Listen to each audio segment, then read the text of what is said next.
సోదరిమణులు వచ్చిండ్రు, ఎవరైనా మాట్లాడుతా అంటే దయచేసి మాట్లాడండి అమ్మా. ఇది జస్ట్ మాట ముచ్చట కార్యక్రమం.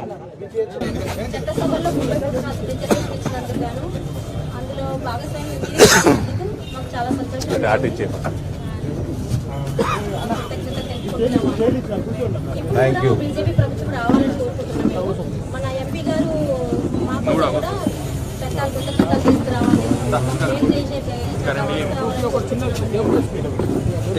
అమ్మా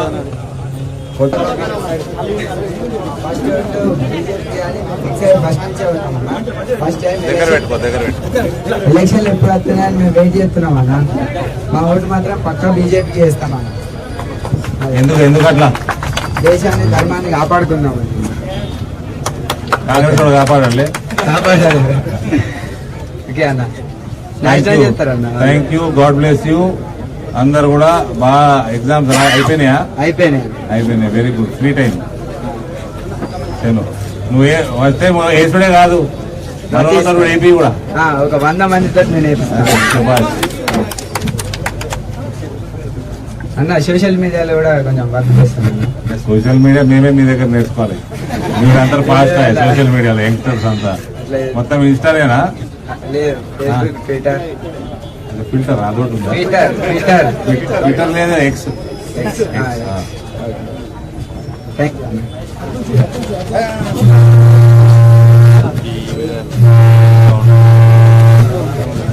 కొద్దిగా జరగండి. పట్టదు వదిలేసి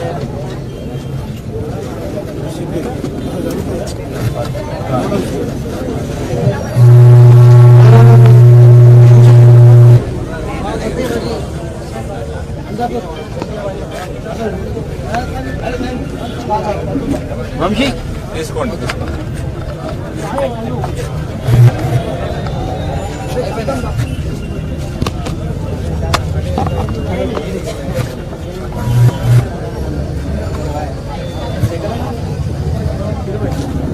ఇంకో లేదా మాట్లాడతలేరా? అగో జగిత్యాల వాళ్ళు మాట్లాడతలేరు. భారత్ మాతా కీ, భారత్ మాతా కీ, భారత్ మాతా కీ. నరేంద్ర మోడీ గారికి, నరేంద్ర మోడీ గారికి జై శ్రీరామ్ అన్న. అందరికి అందరితో పాటు యువకులకున్న లక్ష్యంతో నాకుతో ఆర్మీలో జాయిన్ కావాలని నాకుతో కోరిక ఉండే. కాకపోతే కొన్ని కారణాల వల్ల ఆగిపోవాల్సి వచ్చింది. నేను అధికార పార్టీలకు ఒకటే అడుగుతున్నా, బీజేపీ జై భారత్ మాతాకి జై అంటారు అని ప్రతి ఒక్కరికి ఉంది. కాకపోతే కొన్ని పార్టీలు మన భారత్ మాతాని తిడతారు, మన ఇండియాని తిడతారు. మీకు ఎంత ధైర్యం అని అడుగుతున్నా ఉన్నా నేను. భారతీయులు అంటే ఒక సాధారణమైన పౌరులుగా ఒక్కసారి పిడికిలు గుర్తితే ఎక్కడికక్కడ నాశనం అయిపోతారు. మేమంటాం, మేము హిందువులం, మేము హైందవ సోదరులం. భారత్ మాతాకి, భారత్ మాతాకి. అంతేకాదు 500 కోట్లు ఉన్న మన హిందూ సోదరులు మన కళ నెరవేరింది. ఎవరి వల్ల? నరేంద్ర మోడీ గారి వల్ల. మన దేవుడైన శ్రీరామచంద్రుడు ఆదర్శ పురుషుడు, అతనికి మన హిందువుల కళ నెరవేరింది. గుడి కట్టుకున్నాం. అది ఎవరి ప్రభుత్వంలో? నరేంద్ర మోడీ గారి ప్రభుత్వంలో. అందరూ శ్రీరాముడి వల్ల గుడి కడితే ఏమవుతుంది? గుడి కడితే ఏం అభివృద్ధి జరుగుతుంది? ప్రభుత్వ రూపాయి కూడా మేము తీసుకోలేం. మా హైందవ సోదరులు ఇంటికి వారికి తోసినంత రూపాయి 10 రూపాయలు వారికి ఆర్థిక పరిస్థితిని బట్టి ఇవ్వడం జరిగింది. మేము గవర్నమెంట్ నుంచి 1 రూపాయి తీసుకోలేం. కొన్ని వేల కోట్లు జమ చేసుకున్నాం. మా గుడి, మా రాముడి గుడి మేము కట్టుకున్నాం. ఆదర్శవంతమైన రాముడి గుడి మేము కట్టుకున్నాం. దానికి మేము నరేంద్ర మోడీ గారి ప్రభుత్వంలో కట్టినందుకు మేము ఎంతో గర్విస్తున్నాం. ఇంకొక మాట చెప్తున్నా, ఎవడైనా భారత్ మాతాకి అంటే జైలు ఎత్తాం, భారత్ మాతాకి అంటే తీసుకుపోయి కేసులు పెడతామంటే ఊరుకునేది లేదు. ఇప్పుడు ఎవరి ప్రభుత్వం నడుస్తుంది? నరేంద్ర మోడీ గారి ప్రభుత్వం నడుస్తుంది. భారత్ మాతాకి జై. ప్రతి ఒక్కరికి సోదరులకు తెలియజేయదు ఏమనగా, సెంట్రల్ లో బీజేపీ ఉంటే అందరికి తెలుసు, ప్రతి ఒక్కరికి తెలుసు, సెంట్రల్ లో బీజేపీ ఉంటే మనం తల ఎత్తుకొని తిరగగలుగుతాం. లోకల్ లో మాత్రం ఎమ్మెల్యేకి వచ్చినాక, లోకల్కి వచ్చినాక మన స్వార్థ కోసం, మన అధికారం కోసం అధికారం కోసం వేరే పార్టీలో ఓటేస్తాం. మీకు ఒకటే చెప్తున్నా, మన భారతీయులం ప్రశాంతంగా ఉండాలంటే సెంట్రల్లో కాదు స్టేట్ లో కూడా మన బీజేపీ పార్టీ కంపల్సరీగా ఉండాలి. మీది అర్థం చేసుకోవాలిగా కోరుకుంటున్నాను నేను. ఢిల్లీ మే మోదీ, ఢిల్లీ మే మోదీ. ఏ మిత్రులు కొంచెం ఎన్కోలో లేడీస్ ఇబ్బంది పడుతుంది, జస్ట్ మీరు అల్లకెళ్ళి తీసుకోండి, ఈ గ్యాప్లోకి వెళ్ళి తీసుకోండి, బికాజ్ జరిపిస్తే ఇక్కడ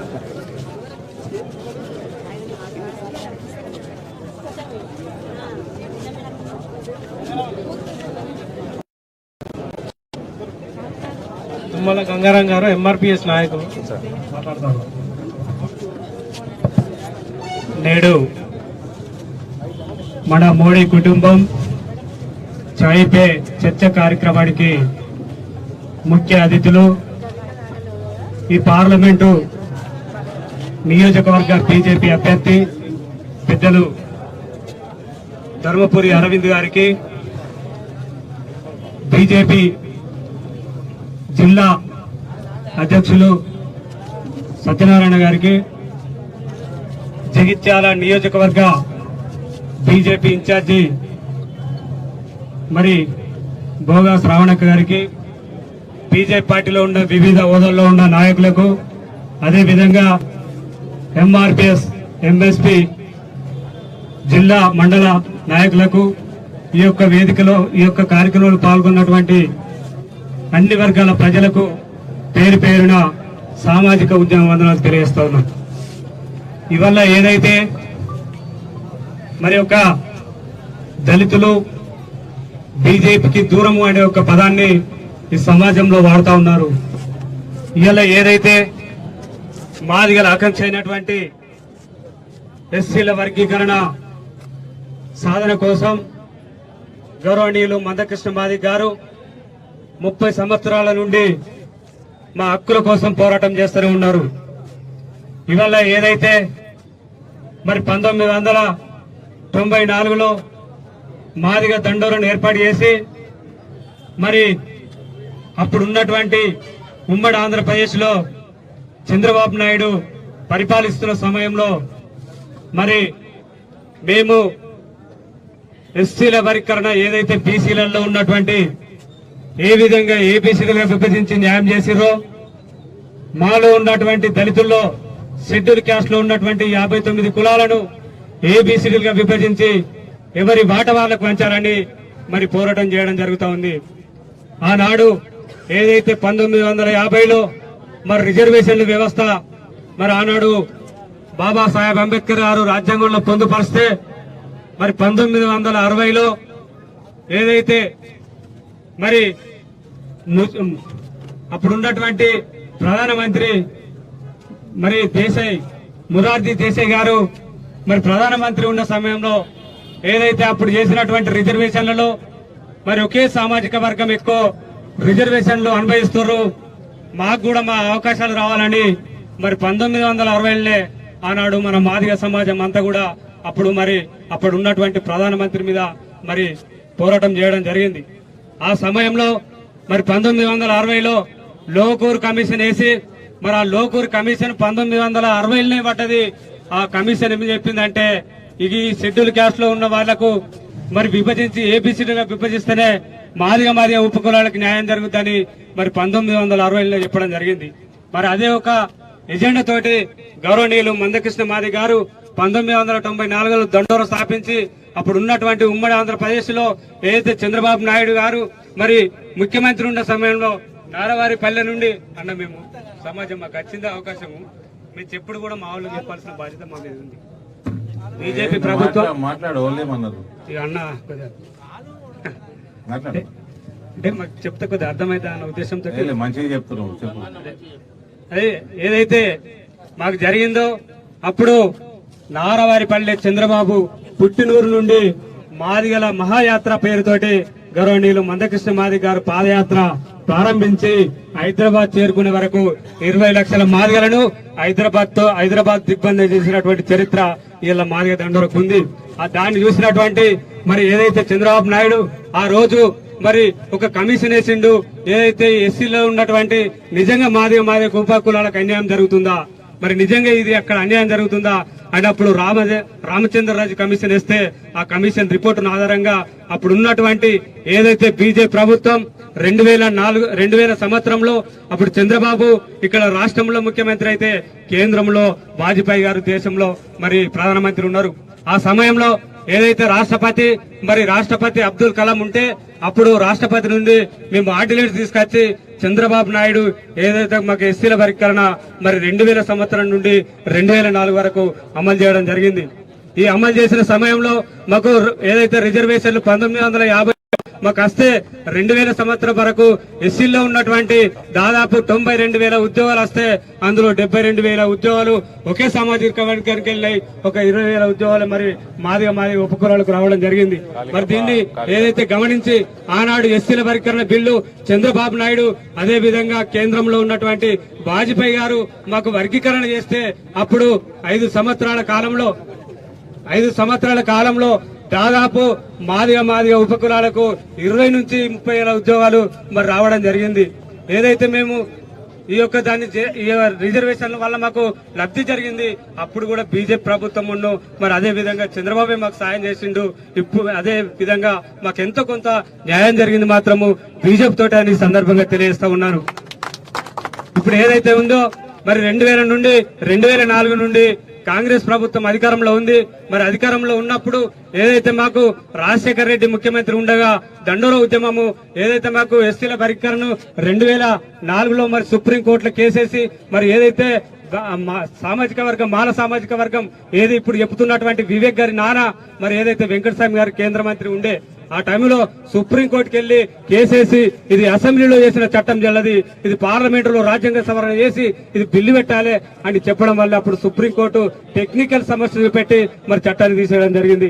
ఈ చట్టాన్ని తీసేసిన సందర్భంగా ఏదైతే మరి మేము పోరాటం చేస్తా ఉన్న సమయంలో అప్పుడు రాజశేఖర్ రెడ్డి గారు ముఖ్యమంత్రి ఉండి ఖచ్చితంగా నేను మరి మీకు న్యాయం చేస్తా, ఎస్సీల వర్గీకరణ చేపిస్తానని అప్పుడు చెప్పి సోనియా గాంధీ గారి దగ్గరికి మరి అదే విధంగా ప్రధానమంత్రి మన్మోహన్ సింగ్ దగ్గరికి తీసుకెళ్తే అప్పుడు ఏదైతే మన్మోహన్ సింగ్ గారు మరి దేశంలో నిజంగా మాదిగ కులాలకు అన్యాయం జరుగుతుందా అని చూసి అప్పుడు ఉషమీర్ కమిషన్ మరి వేయడం జరిగింది. ఆ ఉషమీర్ కమిషన్ రిపోర్ట్ కూడా మరి కేంద్ర ప్రభుత్వానికి అప్పుడు కాంగ్రెస్ ప్రభుత్వానికి ఇవ్వడం జరిగింది. మరి ఆ రిపోర్ట్ ను దగ్గర పెట్టుకుని దాదాపు 10 సంవత్సరాలు 2004 వరకు 2014 వరకు అధికారంలో ఉన్నది. మరి ఏదైతే వర్గీకరణ చేయాలని కమిషన్ దగ్గర పెట్టుకున్నారు అదే విధంగా మరి అధికారంలో ఉన్నాడు, ఎందుకు ఎస్సీల వర్గీకరణ చేయలేదో ఇప్పుడు చెప్తున్నటువంటి కాంగ్రెస్ ప్రభుత్వం మాదిగలకు సమాధానం చెప్పాలని ఈ సందర్భంగా మరి తెలియజేస్తా ఉన్నాం. మరి మాకు అంత కొంత న్యాయం జరిగిందంటే మరి అప్పుడు బీజేపీ తోటి జరిగింది. అదే విధంగా మా పోరాటం మరి జరుగుతున్నది 2014లో ఆనాడు మరి ఏదైతే బీజేపీ పార్టీ మరి అప్పుడు నరేంద్ర మోడీ గారు హైదరాబాద్ లో మరి మీటింగ్ పెట్టినప్పుడు అదే తిరుమతిలో కూడా వీళ్ళు జాతీయ సమావేశంలో ఎస్సీల వర్గీకరణకు తీర్మానం చేసినటువంటి సందర్భాలు కూడా ఉన్నాయి. మరి దాన్ని మరి ఏదైతే నరేంద్ర మోడీ గారు 2014 ఎన్నికల టైంలో ఎన్నికల మేనిఫెస్టోలో కూడా ఎస్సీల వర్గీకరణ చేస్తామని హామీ ఇవ్వడం జరిగింది. కొంత టైం గడిచిండవచ్చు కానీ మొన్నటికి మొన్న ఏదైతే మాదిగల విశ్వరూప మహాసభ ఈ దేశంలోనే ఎక్కడ ఎవరు కూడా నిర్వహించని విధంగా గౌరవనీయులు మందకృష్ణ మాదిగ గారి నాయకత్వంలో ఎస్సీల మరి మాదిగల విశ్వరూప మహాసభ నిర్వహించడం జరిగింది. ఈ దేశంలో ప్రధానమంత్రి గౌరవనీయులు నరేంద్ర మోడీ గారి నిజంగా నేను మాదిగల సమస్య చూస్తా, నిజంగా మాదిగలు మందకృష్ణ మాదిగ గారి నాయకత్వంలో 30 సంవత్సరాల సుదీర్ఘంగా పోరాటం జరుగుతుంది, ఇది నిజంగా నేను చూడాలని మరి దేశ ప్రధానమైనటువంటి గౌరవనీయులు మరి నరేంద్ర మోడీ గారు మాదిగల సభకు రావడం అంటే ఈ దేశంలోనే ఒక చరిత్ర సృష్టించిన మరి దండోరా ఉద్యమం. అదే విధంగా నరేంద్ర మోడీ గారు ఇవాళ మాకు వచ్చిన తర్వాత ఏదైతే ఈ మధ్యలో జరుగుతున్నటువంటి మరి అనేకమైనటువంటి మరి పరిణామాలు మనం చూస్తూనే ఉన్నాం. ఈ పరిణామంలో ఏదైతే మరి మాకు మొన్నటికి మొన్న 2000 సంవత్సరంలో ఒక పంజాబ్ కేసు విషయంలో మరి ఒక సుప్రీంకోర్టు మరి అప్పుడు ఉన్నటువంటి ఎల్వి రమణ గారు ప్రధాన న్యాయమూర్తి మరి అతను ఉండే ఆయన ఒక మాట చెప్పడం జరిగింది. ఏమని చెప్పారంటే ఇది రాజ్యాంగ ధర్మాసనంతో ఏర్పాటు చేసి 7 జడ్జిలతోటి రాజ్యాంగ ధర్మాసనం ఏర్పాటు చేసి ఎస్సీల వర్గీకరణకు రాజ్యాంగ సవరణ చేసి బిల్లు పెట్టాల్సిందా అని మరి చెప్పడం జరిగింది.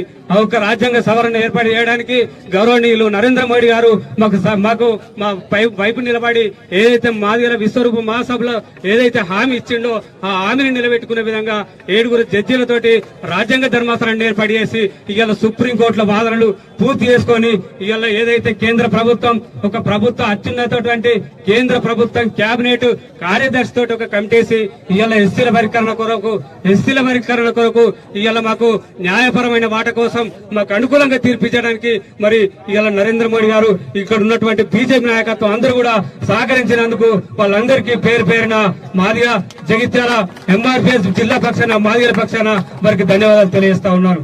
ఏదైతే ఇప్పుడు జరిగేటువంటి మరి ఎన్నికల్లో మేము మాకు న్యాయం చేసినటువంటి మరి బీజేపీ వైపు ఉండన్నా మాకు మోసం చేసినటువంటి కాంగ్రెస్ వైపు ఉండన్నా ఇవాళ మనం మాదిగలు తెలుసుకోవాల్సిన అవసరము ఇవాళ మనకు ఏర్పడ్డది. మరి ఏదైతే మనము 5 రూపాయల మేలు చేస్తేనే 100 రూపాయల మరి లాభం చేసే మాదిగలము ఇవాళ మనకు మన 1000 సంవత్సరాల జీవితాలకు ఎస్సీల వర్గీకరణకు మరి మార్గసుగమైంది. భవిష్యత్తులో మన లక్ష్యాన్ని ముందడగల మనం మాదిగ ఉపకురాలు ఉన్నాం కాబట్టి మన ఆశ నెరవేరింది, మన ఆకాంక్ష నెరవేరింది. మనం అందరం కూడా ఇవాళ బీజేపీ నాయకులు మరి బీజేపీ అభ్యర్థులు ఎక్కడెక్కడ నిలబడరో వాళ్ళందరినీ మన బాధ్యతతో తీసుకొని ఇవాళ అత్యధిక మెజార్టీ తోటి వాళ్ళని గెలిపించుకోవాల్సిన బాధ్యత ఇవాళ మాదిగ ఉపకులాలపై ఉందని ఈ సందర్భంగా తెలియజేస్తా ఉన్నాను. ఇవాళ కాంగ్రెస్ పార్టీ చేసిన మోసం ఇవాళ ఏదైతే 70 లక్షల మంది మాదిగలు ఈ తెలంగాణ రాష్ట్రంలో ఉంటారు, ఒక్క పార్లమెంటు టికెట్ ఇవ్వకుండా ఇవాళ కాంగ్రెస్ పార్టీ మోసం చేస్తుందంటే ఇవాళ మాదిగలను రాజకీయంగా సమాజ్ చేస్తా ఉంది. ఇవాళ మనలో మొత్తం నాశనం చేయడం కోసము ఇవాళ కాంగ్రెస్ పార్టీ మరి చేస్తా ఉంది. ఇవాళ మనం ఒకటే అడుగుతా ఉన్నాను. ఇవాళ ఈ కాంగ్రెస్ పార్టీ ఏదైతే ఉన్నదో ఇవాళ చేస్తున్నటువంటి ఈ యొక్క కాంగ్రెస్ పార్టీ మాకు ఇవ్వకుండా రాజకీయంగా సమాజ్ చేస్తుంది. మనం ఒకటే ఆలోచిద్దాం. ఏదైతే టిక్కెట్ ఇవ్వని కాంగ్రెస్ కేద్దామా, మనకు రాజకీయంగా సమాజ్ చేస్తున్న కాంగ్రెస్ కోటేద్దామా, మనకు ఎస్సీల వర్గీకరణ చేసి 1000 సంవత్సరాలు జీవితం ఇస్తున్న బీజేపీకి వేద్దామా, ఒక్కసారి ఆలోచించాల్సిందిగా మేము విజ్ఞప్తి చేస్తా ఉన్నాం. ఇవాళ ఏదైతే మాకు బీజేపీ పార్టీ 2 పార్లమెంట్ టికెట్లు ఇచ్చినాయి. ఇవాళ నా కర్నూలులో మా మాదిగ బిడ్డ భరత్ గారికి ఇచ్చింది, వరంగల్లో మరి అరుణ్ రమేష్ మా మాదిగ బిడ్డకి ఇచ్చింది. ఇవాళ ఇక్కడ ఉన్నటువంటి నేత కాని బిడ్డ మరి ఆయన కూడా ఉద్యమంలో కీలకంగా పనిచేసినటువంటి మరి గోమా శ్రీనివాస్ గారికి ఇచ్చింది. దీన్ని మనందరం దృష్టిలో పెట్టుకుని ఈ జగిత్యాల జిల్లాలో మనకి ఇవాళ నిజామాబాద్ ఒకటి వస్తుంది, పెద్దపల్లి ఒకటి వస్తుంది. మన మాదిగ ఉపకులాలు మరి నిద్రాహారాలు మాని కూడా ఇవాళ గెలిపించుకొని ఇవాళ పార్లమెంట్ కు పంపి నరేంద్ర మోడీ గారి నాయకత్వాన్ని ఈ దేశానికి అందించడం కోసం మన మాదిగలందరం కూడా కంకణంగా ఉందామని సందర్భంగా మరి విజ్ఞప్తి చేస్తున్నాం. ఏదైతే ఇవాళ రేపే గౌరవనీయులు మందకృష్ణ మాదిగ గారు ఏదైతే నిజామాబాద్ పార్లమెంటు సమావేశాన్ని ఇలా మనకు కొరుట్లలో నిర్వహిస్తా ఉన్నారు 14వ తారీఖు నాడు. మీరందరూ కూడా మాదిగలందరూ కూడా రావాలి. అదేవిధంగా పార్టీలో ఉన్నటువంటి బీజేపీ పార్టీలో ఉన్న ప్రతి ఒక్క మాదిగ బిడ్డ కూడా రేపు మందకృష్ణ మాదిగ గారి మీటింగ్ కి వచ్చి ఇలా దాన్ని సక్సెస్ చేయాల్సిన మరి అవకాశం ఉందని సందర్భంగా నాకు అవకాశం ఇచ్చినటువంటి అరవింద్ అన్నను గెలిపేయడం కోసం మాదిగలము మరి కంకణ భద్రమై ఇక్కడ పనిచేస్తా ఉన్నాం. మొన్న బోగస్ రావణక్కరి గారికి నిద్రాహారాలు మాత్రం కూడా రాత్రి పగలు అనుకుంటూ తిరిగి మేము పనిచేసినటువంటి సందర్భాలు ఉన్నాయి. మీకు కూడా మరి మేము గెలిపించుకొని ఈ జగిత్యాల్లో మాదిగల వ్యతిరేకమైనటువంటి జీవన్ రెడ్డిని సిత్తుగా ఓడించడమే మీ లక్ష్యంగా పనిచేస్తామని సందర్భంగా గుర్తు చేస్తా ఉన్నాం. ఏది ఏమైనప్పటికీ కూడా మాకు రేపు జరిగేటువంటి కొరుట్ల మీటింగ్ కు అందరు సహకరించాలని సందర్భంగా తెలియజేస్తూ నాకు ఈ అవకాశం ఇచ్చినటువంటి మా ఇక్కడ ఉన్న అందరికి కూడా పేరు పేరున సామాజిక ఉద్యమ వందనాలు తెలియజేస్తూ జై బీజేపీ, జై మాదిగ, జై మందకృష్ణ మాదిగ. అంటే చాలా విషయాలు. జై శ్రీరామ్. హలో రెండు పెట్టుకుని ఒకటి పని చేద్దాం. బాగా చెప్పినావు మా సోదరా, తెలియని విషయాలు కూడా బాగా స్పష్టంగా చెప్పినాం. అయితే నేను 2014 రాజకీయాల్లో లేను. బీజేపీ మేనిఫెస్టోలో ఉన్నదా అన్నది అది కన్ఫ్యూజన్. అంతే, సతన లేదని చెప్తున్నాడు. ఇదే ఫస్ట్ టైం మోదీ గారే టేకప్ చేసి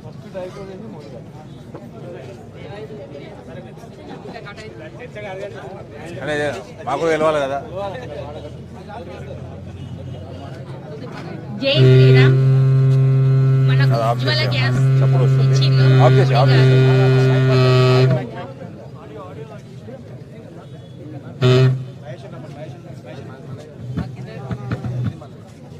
ఉజ్వల గ్యాస్ మోడీ గారు మనకు ఇచ్చారు.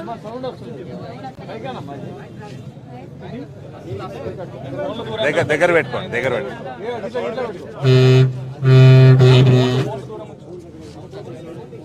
శ్రీరామ్. ఫోన్ తీసే. మనకు మోడీ గారు ఉజ్వల గ్యాస్ ఇచ్చారు, చాలా సంతోషం. ఇప్పుడు కూడా మళ్ళీ మనం మోడీ గారిని గెలిపించుకుందాం. ఎన్నో పథకాలు, సిలిండర్, అన్ని బియ్యం అన్ని ఇచ్చారు. మనం కూడా మళ్ళీ మోడీని గెలిపించుకుందాం. భారత్ మాతాకి జై.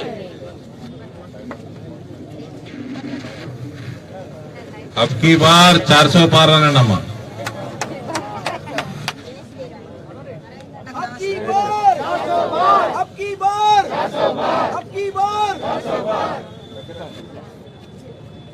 మనకు మోదీ గారు ఎన్నో రోజుల నుంచి కరోనా టైంలో లాక్డౌన్ లో మనిషి అందరికి ఫ్రీ బియ్యం ఇచ్చారు. ఇప్పుడు తర్వాత ఉజ్వల గ్యాస్ అని ఇచ్చారు. కరోనా టైంలో లాక్డౌన్ లో ఒక 500 రూపాయలు పంపించారు. ఫ్రీగా 3000 రూపాయలు ఇచ్చారు ఖాతాకు. అవి మేము అన్ని పొందినాము. అందుకే ఇప్పటికి కూడా మేము మోదీ గారినే గెలిపించుకోవాలని అనుకుంటున్నాము. అదే చెప్పినా కదా సార్. అందరు మహిళలకు తెలుసు.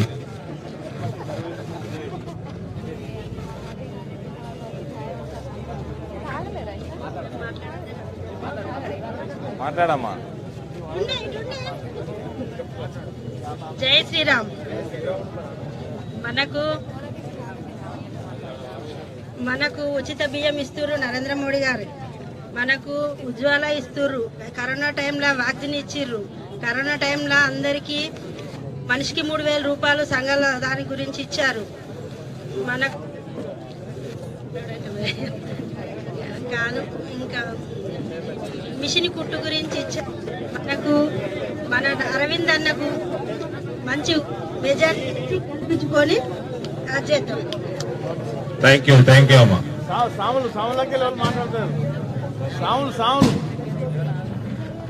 స్వాములు మాట్లాడతారా? ఎవరన్నా ఇక్కడ ఈ ప్రాంతం వాళ్ళు ఇంకోరన్నా మాట్లాడతారా?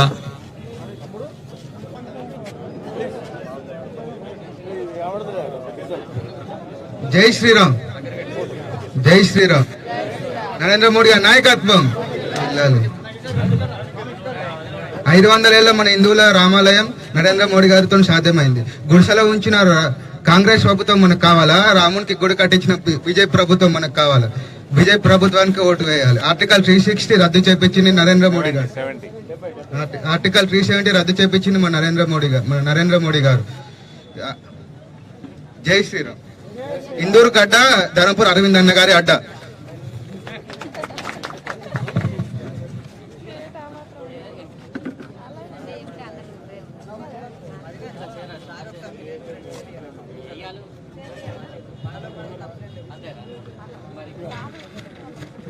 మాట్లాడరు వాళ్ళు మాట్లాడతారా? మాట్లాడండి.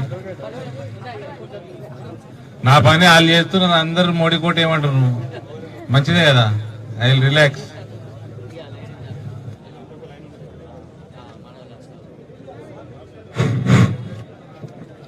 अंदर के नमस्कारम. जो पूरे धर्म से अपना काम करते हैं उसको धर्मपुरी अरविंद बोलते हैं. अपना काम करते नहीं, अपना कर्म करते. अपना कर्म करते हैं. ये कोई नहीं, किसी को नहीं बोला मालूम. सेंट्रल मिनिस्टर बोला है अन्ना से. ధర్మపురి అరవింద్ గారు జగిత్యాలకు రావడమే నిజంగా నాకు చాలా సంతోషంగా ఉంది. మనందరూ కూడా సంతోషంగా ఉంటుంది. ముఖ్యంగా భారతదేశంలో కాంగ్రెస్ లేదండి. భారతదేశం నుండి కాంగ్రెస్ విడిపోయింది. ఇది అందరూ గమనించాలి. కాంగ్రెస్ ప్రభుత్వం వచ్చిందంటే కాంగ్రెస్ అంటేనే స్కాములు. కాంగ్రెస్ ను బాగా చూసి విసిగెత్తిపోయి నరేంద్ర మోడీ గారి మీద ఉన్న ప్రేమను తట్టుకోలేక వచ్చిన మనుషులం మేము ఇంతమంది ఉన్నాం ఇక్కడ. కట్టర్ హిందువులం ఉన్నాం ఏర్పడకుండా.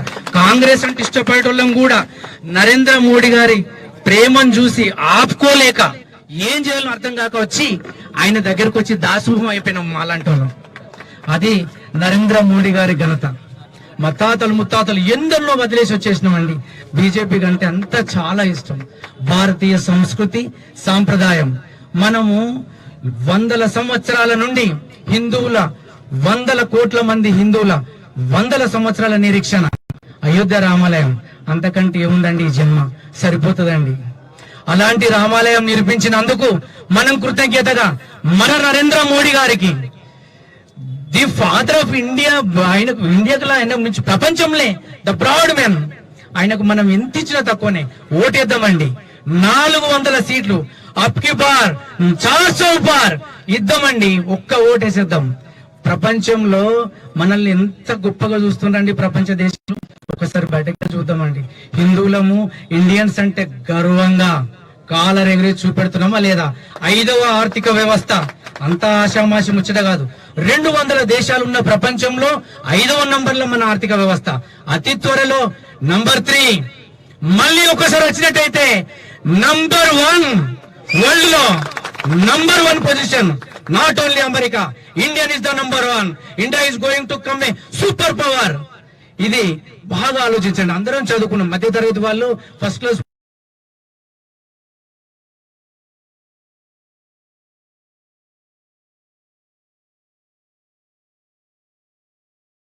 పీపుల్ బీజేపీకి వేస్తా అంటారు. లో చేసిందండి. స్కామ్లు లేవు. Bofors, National Herald, 2G spectrum, అదేంది అగస్టా హెలికాప్టర్, కామన్వెల్త్ 12-13 లక్షల కోట్ల కుంభకోణం చేసింది కాంగ్రెస్.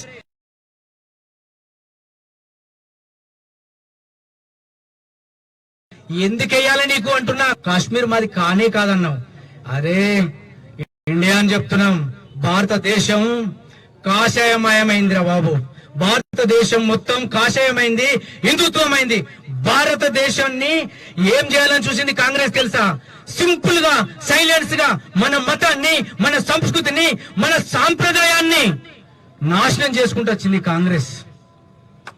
అట్లాంటి కాంగ్రెస్ తోటి చాలా జాగ్రత్తగా మిత్రులారా. వాళ్ళు ఏం గెలుస్తారండి? ఇందూరు కాదు, జగిత్యాల గడ్డ, అరవిందన్ అడ్డ, జగిత్యాల్. ఈ జగిత్యాల నుంచి వెళ్ళి మనస్ఫూర్తిగా చెప్తున్నాం, ఎంత లీడ్ ఇస్తున్నాం అన్నదే చూస్తున్నాం. గెలిచినామండి, లీడింగ్ కావాలి ఫ్రమ్ జగిత్యాల నుండి. అది మాత్రమే చూస్తున్నాం సార్. మేము చాలా హార్డ్ వర్క్ చేస్తాము మీ గురించి. మీలాంటి నిజాయితీ పరులు, అవినీతి అనేదే లేకుండా, నో కమిషన్, అసలు కమిషన్ లేదు, అవినీతి లేదు, కరప్షన్ లేదు. అలాంటి నాయకుడు చాలా అరుదు దొరుకుతారండి. నిజం సార్, చాలా సంతోషంగా ఉన్నది. అవినీతి లేకుండా 5 సంవత్సరాలు పాలించారు. అది ఒక్కటి సరిపోద్ది. మళ్ళీ ఒక్కసారి మిమ్మల్ని గెలిపించుకుంటే మాకేం తీసుకొస్తారు? కేంద్ర ప్రభుత్వం నుండి నిధులు తీసుకొస్తారు జగిత్యాలకు. జగిత్యాలను సూపర్ పవర్ లో తీసుకొస్తారు. జగిత్యాలను స్మార్ట్ సిటీ చేస్తారు. అరవింద్ అన్న తలుచుకుంటే గాంధీ అంటే ఏముండదు. అరవింద్ అంటేనే కేంద్ర cabinet. I'm very sure. Wish you all the best అన్న. మీరు గెలిచినారు. మేము లీడ్ గురించే చూస్తున్నాం. థ్యాంక్ యూ అన్న. నాకు అన్నిటికంటే చాయ్ పే చర్చ నేనే ఇప్పటికి జగిత్యాలు మంచుకున్నది. నా పని అంతా అలే ఎత్తున్నా.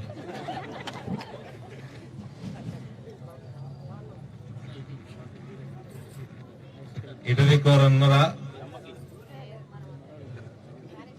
కార్యకర్తలు? అంతా కార్యకర్తలు వద్దు, మన కొత్త వాళ్ళు, ఇక్కడ ప్రాంతం వాళ్ళు, మీడియాకి మాట్లాడాలా? ఇంకో రోజు లేరమ్మా. అందరికీ మనస్ఫూర్తిగా ధన్యవాదాలు తెలియజేస్తా ఉన్నాను. మజా ఆ गया जगित्याल में चाय पे चर्चा, बहुत मजा आ गया. बहुत बहुत धन्यवाद.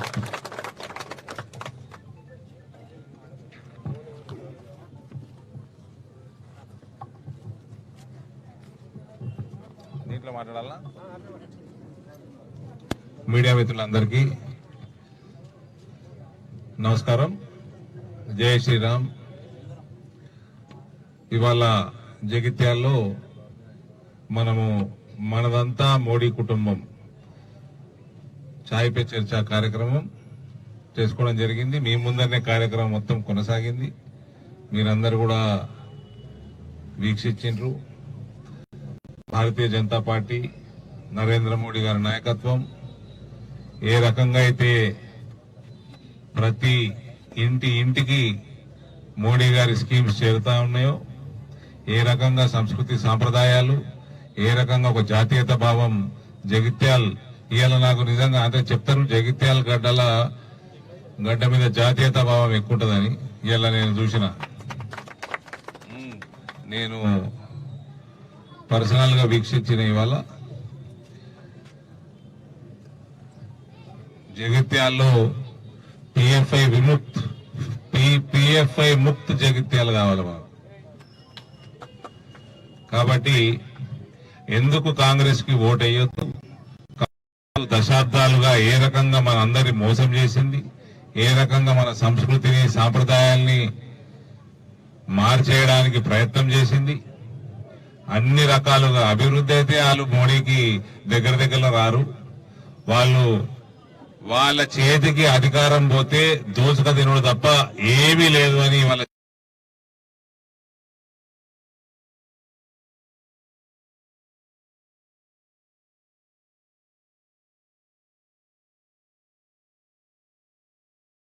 జగిత్యాల వాసులు ఏ రకంగా మాట్లాడుతా ఉన్నారు, ఇవాళ అభివృద్ధి కావాలని ఏ రకంగా హర్షం వ్యక్తం చేస్తా ఉన్నారు. ఇదే గడ్డ మీద నుంచి నేను చెప్తా ఉన్నాను, అతి త్వరలో మనము మథురాలో కూడా భవ్యమైన కృష్ణ మందిరం కూడా అక్కడనే కట్టుకోవాలి. ఇప్పుడు పక్కకు కట్టిర్రు. ఇప్పుడు అక్కడ మథుర చాలా ఎందరు పోయినరు, ఎందరు చూసినో తెలియదు కానీ అక్కడ కృష్ణ జన్మస్థానం పైన పెద్ద ఔరంగజేబు ఎవరైతే అయోధ్యలో రామ మందిరం కూల్చి బాబ్రీ మస్జిద్ కట్టినరు వారాజులే మథురాలో కూడా మన కృష్ణ జన్మస్థానమైన ఆ చెరసాల మీద పెద్ద మస్జిద్ కట్టినరు. తర్వాత పక్కన కృష్ణ మందిరం ఉంది, ఇది కూడా కోర్టులో ఉంది. కోర్టు ద్వారానే ప్రజాస్వామ్యబద్ధంగానే మనము కృష్ణుడికి కూడా న్యాయం చేయాల్సిన బాధ్యత ప్రతి భారతీయుడికి ఉంది. ఇవాళ ఇక్కడ జీవన్ రెడ్డి గారు తప్పకుండా చూస్తారు, ఇది ఆయన లైవ్ చూస్తా ఉంటాడు.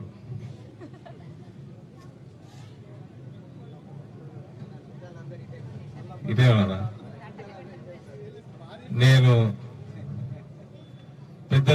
నేను మే 13 వరకు ఆయన నా ప్రత్యర్థి అయినా పూర్తి గౌరవంగానే నేను ఎలక్షన్ కొట్లాడతా, కానీ ప్రశ్నిస్తూనే ఉంటా. నేను 3 సంవత్సరాల ఎంపీని, 2 సంవత్సరాలు కోవిడ్ మింగింది. 3 సంవత్సరాలలో పసుపు బోర్డు తీసుకొచ్చినాము, పసుపుకి మార్కెటింగ్ ఎట్లా చేయాలనో చేసి చూపించినాము. 7 రైల్వే ఓవర్ బ్రిడ్జ్లు వివిధ దశలలో ఇనాగరేషన్ కూడా అయినాయి. నెక్స్ట్ మంత్ 2 ఉన్నాయి ఇనాగరేషన్. ఈ సంవత్సరం ఆఖరికి 5 అయిపోతాయి, నెక్స్ట్ ఇయర్ 7 అయిపోతాయి. నేషనల్ హైవేలు మన జగిత్యాల మీదుగా బోధన్కి వెళ్ళి మొదలుపెట్టి నిజామాబాద్ ఆర్మూర్ దాకా అయిపోయింది. ఆర్మూర్ నుంచి మంచిర్యాల దాకా 4100 కోట్ల ప్రాజెక్టులు, 3000 పై చిలుకు కోట్లు మన పార్లమెంట్ నియోజకవర్గంలోనే అది ఆ హైవే కొనసాగుతుంది. రైతులు కూడా చాలా మంది భూములు కోల్పోతా ఉన్నారు, వాళ్ళందరికీ కూడా న్యాయం చేయాలి. Railway Armoor Adilabad line, Bodhan Bidar line, Mudkhed Maharashtra నుంచి కర్నూలు దాకా నిజామాబాద్ మీదుగా రైల్వే లైన్, ఇవన్నీ కూడా పనులు కొనసాగుతా ఉన్నాయి. ఇవి పూర్తి కాగానే డైలీ బాంబే ట్రైను, రాజస్థాన్ ఢిల్లీకి ట్రైను, అయోధ్య కాశీకి ట్రైను. నాకు ఆల్రెడీ రైల్వే మంత్రులు పీయూష్ గోయల్ గారు రైల్వే మంత్రి ఉన్నప్పుడు ప్రామిస్ చేయడం జరిగింది. ఈ టర్మ్ లో ఈ రైళ్లన్నీ కూడా ప్రారంభించే పనులు పూర్తి చేస్తామని కూడా మీ అందరికి తెలియజేస్తా ఉన్నాను. జగిత్యాల నుంచి కూడా కొన్ని రైల్వే డిమాండ్స్ ఉన్నాయి. మన తిరుపతి పోయే రైలు, కరీంనగర్ నుంచి పోయే రైలు జగిత్యాల దాకా తీసుకొచ్చే బాధ్యత కూడా మేము తీసుకుంటున్నాము. సోదరుడు బండి సంజయ్ గారు కూడా దానికి కోఆపరేట్ చేస్తా అని మాట ఇచ్చిండ్రు. అదే రకంగా మన జగిత్యాల మంచిర్యాల కనెక్టివిటీ ఒకటి, ఈ పని కూడా నేను జగిత్యాల గడ్డ మీద చెప్తా ఉన్నా. అతి త్వరలో ఈ కనెక్టివిటీ కూడా ఏర్పాటు చేస్తామని మీ అందరికి తెలియజేస్తా ఉన్నాను. పసుపుకు చేసినట్టు మార్కెటింగ్ స్ట్రీమ్ లైనింగ్ ఎట్లా చేయాలి, ఇంకా చాలా చేసేది ఉంది. మామిడి పంటకు కూడా దాని మీద కూడా అధ్యయనం చేసి బ్రహ్మాండమైన మార్కెటింగ్ ని స్ట్రీమ్లైన్ చేస్తామని కూడా చెప్తా ఉన్నాను. ఇవన్నీ మేము చేసినాము, మేము చేస్తామని చెప్పినాము. జీవన్ రెడ్డి గారు ఏం చేశారో చెప్పాలా. 47 సంవత్సరాలు, నా వయసు 47, ఆయన రాజకీయ ఎక్స్పీరియన్స్ 47 సంవత్సరాలు ఉంటాయి అనుకుంటున్నా. నేను పసుపు బోర్డు ఇందూరు గడ్డ మీద తీసుకొచ్చి నేను చరిత్రలో నిలబడిపోతా. ఇలా 20,000 అయింది. నేను చెప్తున్నా కదా, నా 2వ టర్మ్ లో నేను 25-30,000 క్రాస్ చేపిస్తా. నేను చేపిస్తా. నేను పని చేసిన కాబట్టి నాకు కాన్ఫిడెన్స్ ఉంది. జీవన్ రెడ్డి గారు ఏం చేశారో చెప్పాలి. మీరు చెప్పిన సర్వరన్ ఇక్కడ ఫలానా కార్యక్రమం అసంభవం అనుకున్న కార్యక్రమం. ఇవాళ ఉన్న నిజామాబాద్ పార్లమెంట్ లో ఒకటే ఒక రైల్వే ఓవర్ బ్రిడ్జ్ మా నిజామాబాద్ మార్కెట్ యార్డ్ గంజకాడ ఉండే, అది మన ఆయన కట్టించింది 89-94 మధ్యలో. ఒకటే ఒకటి. ఇవాళ 7 అవుతున్నాయి. ఏడ కూడా జీవన్ రెడ్డి గారు మా మీద రూపాయి ఆరోపణ లేదు. మా పార్టీలనేమో ఆరోపణ ఉన్నోడు చాలా అరుదు, మీ పార్టీలనేమో ఆరోపణ లేనోడు అరుదు కూడా కాదు, అసలు ఉండనే ఉండరు. ప్రతి ఒక్కరికి ఆరోపణ. జీవన్ రెడ్డి గారి మీద లేదు, ఆయన తమ్ముడి మీద ఉన్నట్టున్నది. మా పార్టీల కుటుంబ రాజకీయాలు ఉండవు, మా పార్టీల సుటరికాలు ఉండవు. వస్తేమి దేశం కోసం ధర్మం కోసం కొట్లాడుతీమి, పార్టీని పెంచుతీమి, వీలైనంత సేవ ప్రజలకు చేస్తేమి, పోతేమి, అంతే. మా తమ్ముళ్ళు కొడుకులు వాళ్ళ ద్వారా వాళ్ళు చూసుకోవాలి. మేము బీజేపీలో వాళ్ళకి దారి చూపెట్టాము, వాళ్ళకి కావాలంటే వాళ్ళే చూసుకోవాలి. నా దారి నేను చూసుకున్నట్టు, మీ మిత్రులు డి శ్రీనివాస్ గారి సంబంధం లేకుండా మా దారి మేము చూసుకున్నట్టు. జీవన్ రెడ్డి గారు దయచేసి 47 ఏళ్ల సుదీర్ఘ రాజకీయ జీవితంలో మీరు గుర్తుపెట్టుకునేటట్టు, జగిత్యాల ప్రజలు గుర్తుపెట్టుకునేటట్టు ఏం చేసిండ్రో చెప్పాలా. ఇక ఇందూరు జిల్లా నుంచి ఒక ప్రశ్న. మీరు 4 సంవత్సరాలు ఎమ్మెల్సీ పదవీ కాలం పూర్తి చేసుకున్నారు, ఇంకా 2 సంవత్సరాలు ఉంది. మీకు ఇందూరు ప్రజలు కూడా ఓటేసి మిమ్మల్ని ఎమ్మెల్సీ చేసిండ్రు. ఇందూరు జిల్లాల మీరు ఎమ్మెల్సీ ఫండ్ ఎన్ని రూపాయలు ఖర్చు పెట్టుకు చెప్పాలి. పోనీ ఇందూరు జిల్లా మీద మీకు ప్రేమ లేదు, జగిత్యాల జిల్లా మీదనే ఉన్నది అనుకుందాం. పక్క పొరుట్లలో ఎంత చేసిరో పెట్టాలి, ఎన్ని పైసలు ఇచ్చిరో పెట్టాలి. చెప్పండి. రూపాయి ఇయ్యలేదండి, రూపాయి ఇయ్యలే.